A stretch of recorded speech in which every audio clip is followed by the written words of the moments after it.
Hello friends, welcome back to UP official talks. Friends, आज हम discuss करेंगे FSSO की जॉब प्रोफाइल के बारे में। FSSO यानी फायर सर्विस सेकेंडरी ऑफिसर के बारे में। ये क्या होता है, क्या इसका काम होता है, कितनी सैलरी मिलती है और कितने समय बाद इसका प्रमोशन होता है। तो अगर आप जानना चाहते हैं तो वीडियो के साथ बने रहिए और वीडियो को एंड तक जरूर देखिए।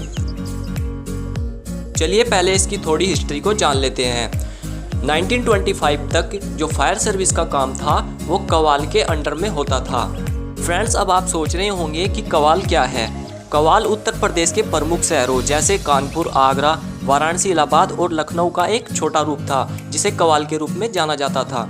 जब 1939 में सेकेंड वर्ल्ड वॉर स्टार्ट हुआ तो उत्तर प्रदेश में भी फायर सर्विस की बहुत ज़्यादा डिमांड बढ़ गई और 1942 में एक एक्ट आया जिसके तहत यहाँ पर फायर सर्विस की जो कमी थी उसको पूरा करने के लिए बात रखी गई। लेकिन दोस्तों, वो जो एक्ट था उसे खारिज कर दिया गया। लेकिन देन उसके बाद 1952 में अगेन एक एक्ट आता है जिसके तहत 1952 में पूरे उत्तर प्रदेश में फायर स्टेशंस खोले गए और फायर सर्विस का काम शुरू किया गया। प्रेजेंट टाइम में 61 जिलों में 144 फायर स्टेशंस हैं जिनमें 5536 ऑफिसर्स इनके ऊपर काम कर रहे हैं। चलिए अब बात करते हैं इसके काम के बारे में। तो काम क्या होता है भैया? काम ऐसा होता है कि आपको उसमें कुछ करने की ज़रूरत नहीं पड़ती है। जैसे आप सुबह अपनी ड्यूटी पर जाते हो तो आपको क्या करना होता है, आपको अपनी गाड़ियों का चेकअप करना होता है। जो फायर ब्रिगेड की गाड़ियाँ होती है उनको देखना होता है, जो फायर इक्विपमेंट होते हैं उनको चेक करना होता है कि किसी इक्विपमेंट में कोई कमी तो नहीं है। अगर उनमें कोई कमी होती है तो आप गवर्नमेंट को एक लेटर या मैसेज लिख करके भेजते हो कि सर, हमारे यहाँ जो फायर इक्विपमेंट है इसमें ये कमी है और हमें यहाँ पर एक नए इक्विपमेंट की ज़रूरत पड़ने वाली है। तो यहाँ पर आपको ज़्यादा कुछ करने की ज़रूरत नहीं पड़ती है। सिंपली आपको सिर्फ यहाँ पर थोड़ा सा पेपर वर्क करना होता है और जो छोटा मोटा आग वाग बुझाने का काम होता है वो आपके कांस्टेबल्स, आपके सिपाही निपटा लेते हैं।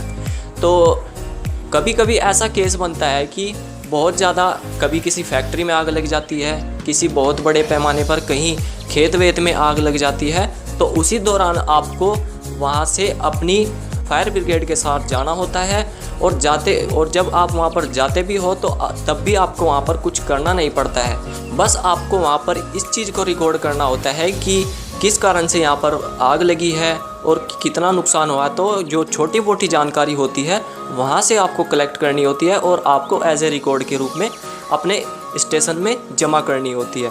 सो इस प्रकार से जो आपका काम होता है बहुत ज़्यादा ईजी होता है। अगर मैं आपको साधारण शब्दों में कहूँ तो जो फायर सर्विस का काम होता है PAC प्लाटून कमांडर और सिविल SI से बहुत ही ज़्यादा हल्का होता है। इसमें ज़्यादा आपको कुछ करने की ज़रूरत नहीं पड़ती है, ज़्यादा टेंशनबाजी वाला काम नहीं होता। आपका एक साफ़ सुथरा काम होता है। कोई आप पर इस तरह का आरोप नहीं लगा सकता कि आपने ये कर दिया होती है। आपकी सैलरी हर साल बढ़ती चली जाती है। आपको रहने के लिए वहाँ पर सरकारी क्वार्टर्स मिलते हैं। और दोस्तों, अगर किसी फायर स्टेशन में क्वार्टर्स नहीं होते तो गवर्नमेंट आपको उसके लिए HRA देती है। आप रेंट पर बड़े आराम से कहीं पर भी रह सकते हैं। अब बात करते हैं इसकी छुट्टियों के बारे में। तो दोस्तों, ऐसा है, जो सब इंस्पेक्टर और PAC प्लाटून कमांडर होता है ये उन दोनों को छुट्टियों में भी पछाड़ देता है। यानी छुट्टी आपको यहाँ पर भरपूर मिल जाती है।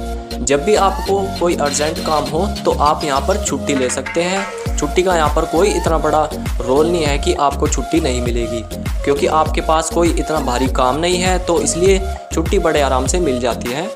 तो अब बात करते हैं इसके प्रमोशन के बारे में। प्रमोशन कैसे होता है? तो जब आप यहाँ पर फायर सर्विस ऑफिसर बन के आते हो और आप अपनी 10 से 12 साल की सर्विस यहाँ पर दे देते हो, तब आपका यहाँ पर प्रमोशन होता है। और प्रमोशन आपका फायर सर्विस ऑफिसर से किस पोस्ट के लिए होता है? यहाँ पर आपका जो प्रमोशन होता है वो फायर स्टेशन ऑफिसर के रूप में होता है।